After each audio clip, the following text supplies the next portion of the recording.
Because she's happy. Ganda pala.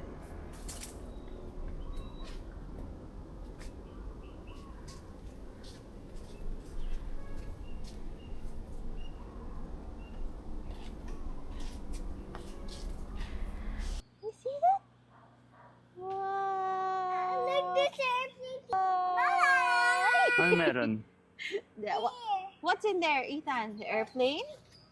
The reflection of the airplane. The reflection of the airplane. Oh, yes. This airplane. Oh. This is a steel airplane. Oh. Wow. It was so good. It was so good. Show me how you care.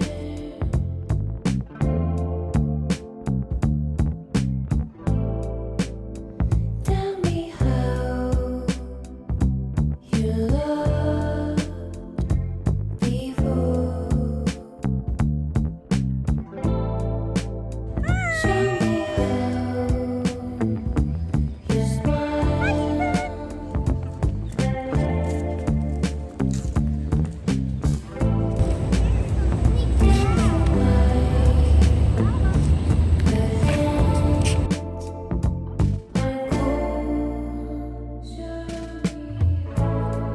I'm turning around, I'm having visions of you.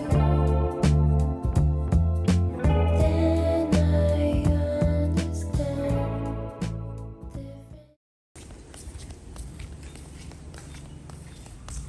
Loob. Nagsuspend lang tayo. As in, itong exact spot na to. Diba? Yeah. Itong exact spot na to. Exact spot. Ito yung parang ang dami nating nasa-share ng reflections. Diba? Under the tree.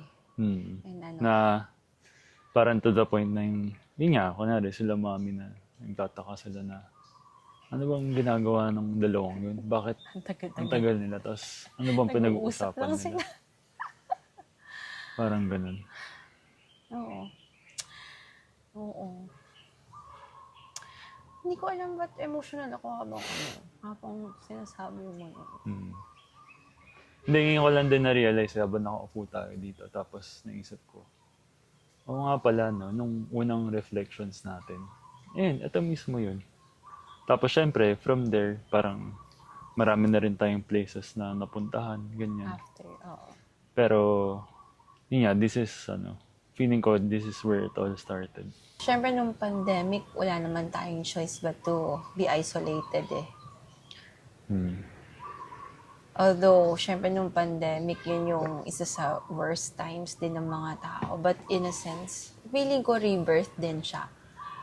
And nabigyan talaga tayo ng chance to dive deep din sa sarili natin. Parang maganda rin balikan yung mga moments kung saan kayo nag-start kasi nare-remind ka how far you've come. Hmm. Siyempre, marami pa naman tayong plans. And yung iba doon, hindi pa nangyayari. But I'm sure naman that it will happen. Pero it's good to know kasi sometimes nakaka-confuse din or siguro na o-overlook mo or hindi mo na-notice na malaki na pala yung progress mo when it comes sa healing, yung growth mo. And whenever you go back to where you started, like yun nga ngayon, yun yung, habang sinasabi mo, yun yung naalala ko na, malayo na din pala. Tapos, grateful ka lang, even if hindi naman siguro natin na realize nung pandemic, kasi we feel na we are in the most worst state siguro nung time na yun dahil lahat nag-stop, di ba? Projects, trabaho, everything or stop. Pero looking back, ma-realize mo na grateful ka sa moment na yun because without that, hindi mo siguro ma-realize yung mga dapat mong ma-realize.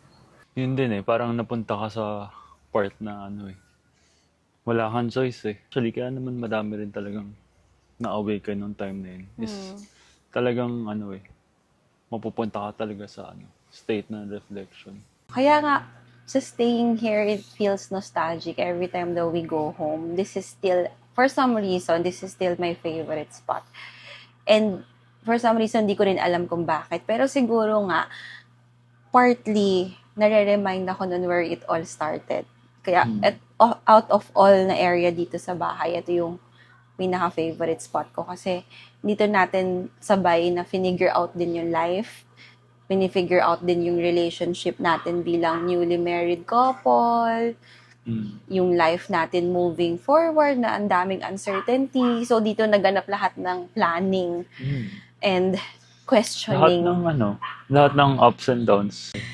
Yung Duhat 3 na to, witness siya. Kasi out of all, siya yung pinaka-nakarinig ng lahat ng conversations natin. Masarap din talagang balikan. Kaya siguro yun sinasabi nila na always go back to your root or magbalik tanaw ka. Ganun. Parang balikan mo yung past mo, not to resent or hukayin mo pa yung sama ng loob mo. Pero more like tignan mo yung past. And maging grateful ka kung nasaan ka ngayon. Sabi mo nga kanina, sobrang busy din minsan ng life. Minsan nakakalimutan natin na, nasan ba tayo nagsimula? Syempre, sobrang focus natin kung ano yung goals natin, ano yung gagawin natin moving forward. And sometimes, natitake for granted pa natin na enough na ba itong nagagawa natin? Or may progress bang nangyayari? Yung mga ganun, nakakalimot tayo. Pero oo nga naman, if pupunta ka sa day 1, dun mo marirealize, syempre, masarap din to build a life together na parehas kayo nag-start from humble beginnings, di ba?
Pagod yan.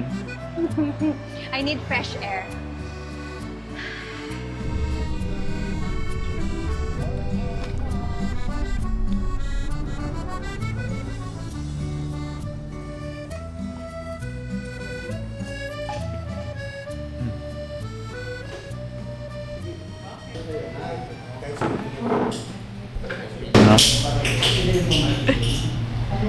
Lagi na lang ako